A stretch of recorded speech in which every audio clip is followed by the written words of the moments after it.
It was a decade of change. Russia put the first man in space. President Kennedy promised to land a man on the moon.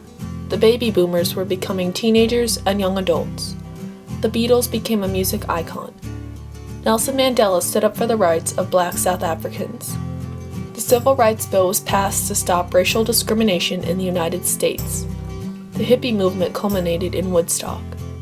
Though the world was changing and the values of peace and love were becoming prominent in society, Lyndon B. Johnson declared, "The battle against communism must be joined in Southeast Asia with strength and determination." It was the 1960s, and though the Vietnam War raged in full force, no longer were Americans willing to accept their involvement. America joined the Vietnam War to prevent communism from spreading throughout Asia. From the time the first United States troops were sent overseas, Americans protested the involvement in the war. They disagreed with drafting Americans to fight a war that was not originally their own. Many protesters followed the lead of Martin Luther King Jr. King had begun a new era of peaceful protests, including sit-ins and marches. He was a symbol of determination and perseverance to many Americans. In May of 1964, close to 1,000 students led a march through Times Square, while 700 students led a similar march in San Francisco. This was the first major student demonstration against the war and set the stage for many to come. In 1965, the first public draft card burning was held. Later that year, Congress passed a law that made draft card burning punishable by arrest and fines. On November 27, 1965, the Students for a Democratic Society led a march through Washington, D.C. that drew 25,000 protesters. John Tinker and Christopher Eckhart, high schoolers from Des Moines, Iowa, attended that march. John Tinker came from a family that had always believed in standing up for the equal rights of others, oftentimes participating in civil rights marches. Christopher Eckhart's mother was a leading member in the local chapter of the Women's International League for Peace and Freedom. John and Christopher knew each other from a church youth group. On the bus back from the march, the idea to wear black armbands was discussed. Mary Beth Tinker recalls the story. And they were all talking about what they could do now to take the message of peace and the effort for peace in Vietnam forward in Iowa. And so someone had the idea of wearing a black armband. Back home, a group of students who held the same views of the war decided to wear armbands to school on December 16th. When the Des Moines principals heard about an article in Roosevelt's newspaper mentioning the armbands, they became concerned about a disruption and held a meeting on December 14th, at which they created a rule prohibiting students from wearing black armbands to school. Mary Beth and Christopher decided to wear their armbands on the 16th, despite the new rule. That night, John and several other students called Orrin Niffenegger, the chairman of the school board. They asked him to call an emergency board meeting so they could discuss the issue of the armbands. When Niffenegger refused, John made up his mind to wear his armband to school the next day. All 3 students were sent home and suspended until such time as they would return without their armbands. Though the armbands were debated in several school board meetings, the ban was upheld. The Iowa chapter of the American Civil Liberties Union contacted the Tinkers and offered to take their case to court, which they accepted. The object of their protest expanded from allowing them to wear their armbands into a debate over how the First Amendment covered students' rights behind the schoolhouse gate. The question arose, what rights do students have in school? The answer to this question now lay with the court. At both the District Court and the Court of Appeals for the Eighth Circuit, the case was decided in favor of the school system. Unsatisfied, the students appealed their case to the United States Supreme Court, which accepts cases that might affect much of the country or deal with federal or constitutional law. The case was argued on November 12, 1968. The school system, represented by Alan Herrick, made the argument that they had the right to stop disturbances before they occurred. At one point, Justice Marshall expressed his disbelief that the school thought that 7 students would cause a substantial disruption. Dan Johnston, the attorney for the students, pointed out that students had been allowed to wear iron crosses, a sign of the Nazi Party, as well as political buttons, and that only black armbands were banned. When Justice White asked why it was not acceptable for the school to ban the armbands, even though they had been slightly distracting, Johnston pointed out that many items allowed in the classroom cause a substantial disruption. On February 24, 1969, over 4 years after the debate over armbands and student rights had begun, the United States Supreme Court ruled 7-2 in favor of the students, overturning the decision of the lower courts.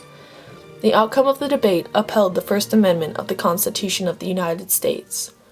When Justice Abe Fortas wrote up the majority opinion, he summed up the court's decision. Any word spoken, in class, in the lunchroom, or on the campus, that deviates from the views of another person may start an argument or cause a disturbance. But our Constitution says that we must take this risk, and our history says that it is this sort of hazardous freedom, this kind of openness, that is the basis of our national strength and of the independence and vigor of Americans who grow up and live in this relatively permissive, often disputatious society. In our system, state-operated schools may not be enclaves of totalitarianism. It can hardly be argued that either students or teachers shed their constitutional right to freedom of speech or expression at the schoolhouse gate. Tinker was the landmark student First Amendment case and has successfully set the stage for all First Amendment cases involving students after its time.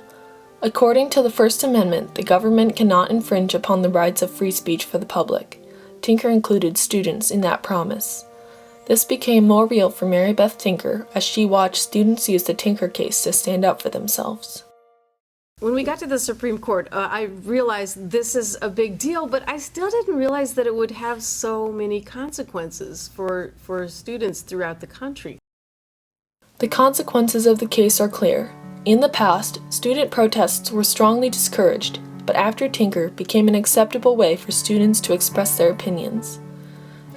After the ruling, the New York Times stated, "The court had never before said that students of public schools, or colleges for that matter, have free speech rights that the courts will enforce against their elders." Tinker's decision covered the rights of students all over America. In Dearborn, Michigan, Breton Barber wore a shirt proclaiming President Bush to be an international terrorist. When his principal incorrectly quoted Tinker and told him he could not wear the shirt, he took the case to court, where the court ruled in his favor. In a school in Neuqua Valley, Illinois, several students wore shirts that read, "Be happy, not gay," and were told to remove them. The court ruled that the students had the right to wear the shirts, citing Tinker when they decided that the school could not prove there would be a substantial disruption when the students wore the shirts. Although Tinker v. Des Moines soon became a successful standard for student rights, all the justices had not universally agreed with the ruling. Author of one dissenting opinion, Justice Hugo Black commented, "One does not have to be a prophet to know that after the court's holding today, students turned loose with lawsuits will be ready, willing, and able to defy their teachers on practically all orders." He believed that the rights the ruling covered were too broad. While Tinker v. Des Moines guaranteed students the right to express their views in a peaceful and unintrusive way, it was not specific enough to cover captive audiences or inappropriate content. For example, in Frazier v. Bethel, the court upheld the suspension of Matthew Frazier due to the inappropriate innuendos in his speech for student senate election. In another case, a school newspaper was preparing to print articles about teen pregnancy and divorce that came directly from the student body. The principal removed the articles from the newspaper as he felt that the personal rights of the students in the stories were not protected. This resulted in Hazelwood v. Kuhlmeyer, where the court decreed that schools have the right to censor the content of school-sponsored newspapers. In Juneau, Alaska, Joseph Frederick was suspended for displaying a sign promoting illegal drugs at a school-sponsored event. The court stated in Morse v. Frederick that schools may suppress student speech at school-sponsored events when said speech is viewed as promoting illegal drugs. According to Dan Johnston and Christopher Eckhart, while the spirit of the Tinker case has been broken down somewhat, the case is still used to protect the free speech and expression of students. Johnston and Eckhart do not believe that the case has failed in its attempt to create a pathway for students wanting to express themselves peacefully. In the words of John Tinker and Christopher Eckhart, the continuing message of Tinker to all of us is that progress continues to be made.